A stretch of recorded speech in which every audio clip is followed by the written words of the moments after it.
Hello, ladies and gentlemen. Welcome back to another episode here on African Confessions.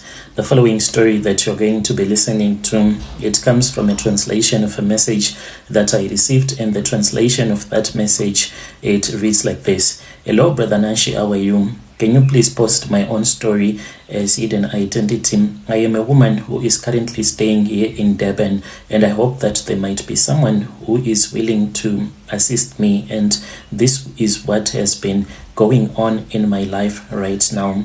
My sisters who are in Johannesburg, they do not want to assist me at all. My sisters have told me that ever since they started giving me money, they've been facing a lot of misfortunes in their lives, and I really do not know if there is anyone, maybe if someone who is a stranger helps me. All that I want is 1,300 rand. That is the money that is needed for me to get on the bus from Durban to return back to Zim, because I can't raise that money anymore. Even though I am addicted, but there are other spiritual things that I am facing, some battles that I have been facing in my life ever since I came to South Africa. But I can say that all of my problems, they started when I was still back home in Zim. I was that type of a woman who really did not care if it was a man or a woman that would come to me and would say that they want to sleep with me. I really did not care at all. All that I wanted was someone to give me money. The first woman that I slept with, it was after I had been working as a prostitute for about a year. I was then told that there was this other woman. So this woman, she is a well-known businesswoman in Kwekwe. So this woman told me that her business was not working as well as it used to, because she used to keep broiler chickens, those white chickens. She used to keep them and she would sell them to the illegal gold miners. So they were always dying and she was making a loss. I met her at this other beer hall and she said that she wanted to buy some alcohol for me, and I said, okay, it is fine. She then bought for me. As we were drinking, she started to touch me in the most inappropriate way that I could not understand. So this woman then told me that she wanted to sleep with me, which was very weird because I had never slept and I had never thought about it. I agreed because he offered me the right amount of money. I went with her to her house, and her husband was watching us as we were sleeping together, and they gave me my money. So I did not care about what they were doing to me in that moment, but we kept on dating, me and this woman. As we were dating, she would take me into the bushes, because in Kwekwe there is this other area where people are illegally digging up for the gold and it is not allowed. So you start to dig. If you want to go to a mine, they do not dig in the mine exactly. They start maybe 20 kilometers away from the mine, far away from the mine. Then they will start to dig a tunnel so that this tunnel will lead straight to the mine. So they will be stealing the gold. Even those at the mine, they won't even know that there are people that are about 3 kilometers or 4 kilometers down. They have dug their own tunnel. So this woman was sponsoring the people that were doing that, and she used to make a lot of money. And she told me that things were not working as the way that they used to. And I said, so how do you want me to help you? She told me that she had been to Malawi. As you know that in Kwekwe, there are a lot of people that migrated from Malawi. Those that were working in the mines, they bought their houses in Kwekwe in town. So she had met up with this other man who was from Malawi, and this man wanted to go with her to Malawi so that she can be strengthened in her business. She was told that one can never run a business without ever being strengthened in business, and this was what she was supposed to do if she had ever any hopes of making it big, and she was willing to do that. So then she went to Malawi. After she had gone to Malawi, she was given a clay pot. She was then told that in this clay pot there was a tokoloshi. 3 tokoloshis were going to come out of that clay pot. They were going to come out of that clay pot and out of her mouth like a frog. And these frogs, they were the ones that would fight against the enemies. Anything that will be planned against him, it will always fail. And all that she was supposed to do was to find women here and there. She told me that she had to find women. She was told to find women about 10 times each and every year. So 10 times each and every year, she had to find these women that she was supposed to use. And she did not tell me that she was using me. She said she find a woman that she dates, and after dating that woman is supposed to use a soft cloth that she would have bought, that she would have placed inside of that clay pot for a couple of days, and then that woman was supposed to wipe with it for several days. When you go to the toilet to poop, instead of using your tissue, you use that soft cloth, but you are not supposed to wash it. When you go back again, you use that same side. When you go back again, you use the same side, meaning that you are just walking around dirty like that. But this you only do for 3 days, and she will give you a lot of money. The money that she had promised me, it was a lot, and I bought a residential stand in Kwekwe, by the way, and I bought this for my parents, and they were so pleased, even though they knew that I was just someone who was a prostitute, and they disapproved of what I was doing. But when I told them that I had made all of this money, all of a sudden my mom stopped being religious about it, and she told me that as long as I was safe, that was all that mattered to her. So I was given that soft cloth by my blesser, that woman, even though she was a woman and I am a woman, but she was my blesser. She gave me the soft cloth, she gave me the instructions, and she told me that for 3 days, when I go to poop, I was supposed to use that soft cloth over and over again. I tried to fast so that I could poop not as much as I used to.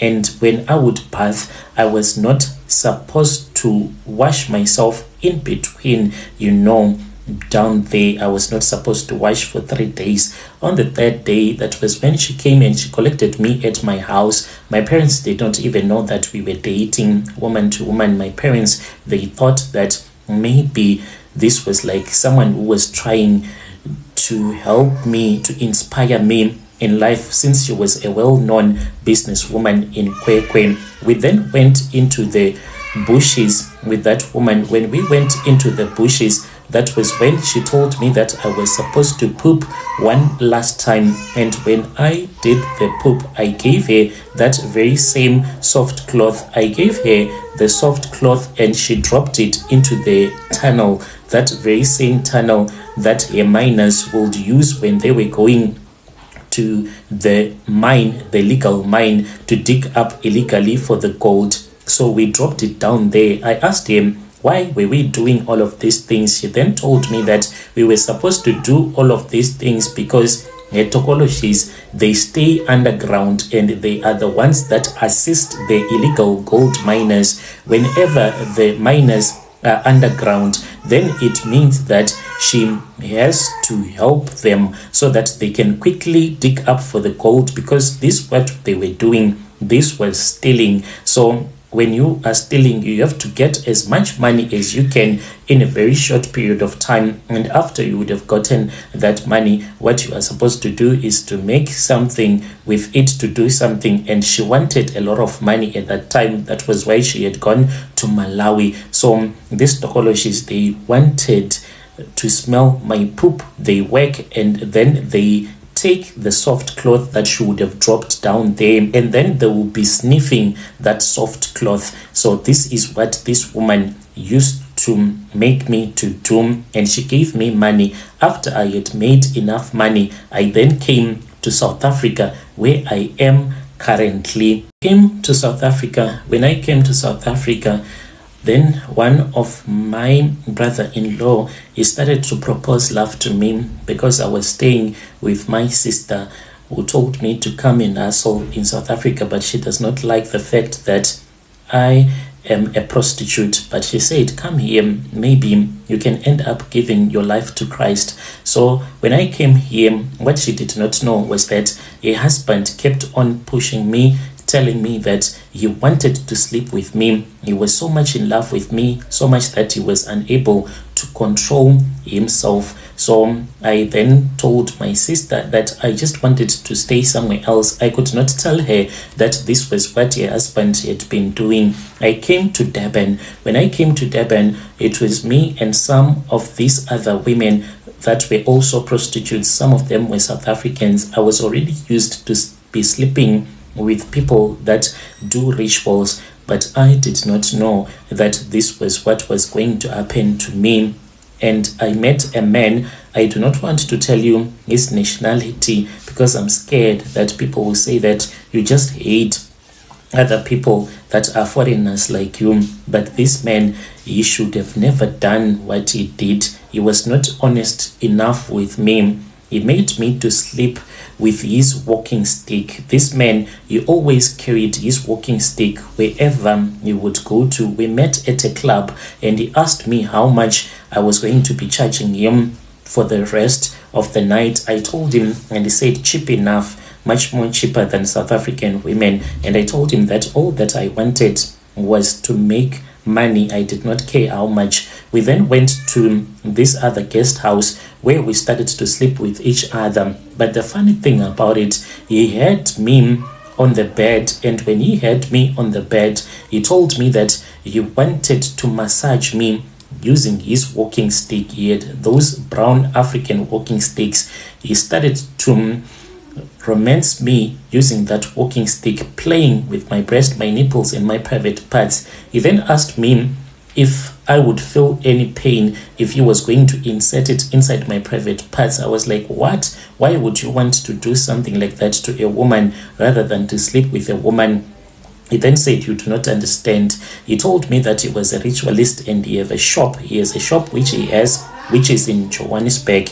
And he asked me if I was willing to sleep with this walking stick. This stick, I did not know that the stick, it changes into a snake. By the time that he was finished with me, I then realized the evil thing that he had done to me. I saw the head of a snake that was crawling out of my private parts, and there was semen that was all over that snake. I really do not know what happened. After that, we slept together. He gave me my money and a small bonus on top. Soon after that, I then started to feel so much pain and itchiness that I could not even control. And I asked him, why was I feeling so much pain? And he told me that since I had slept with his walking stick, it was normal, but it was all going to go away. I did not go to the clinic.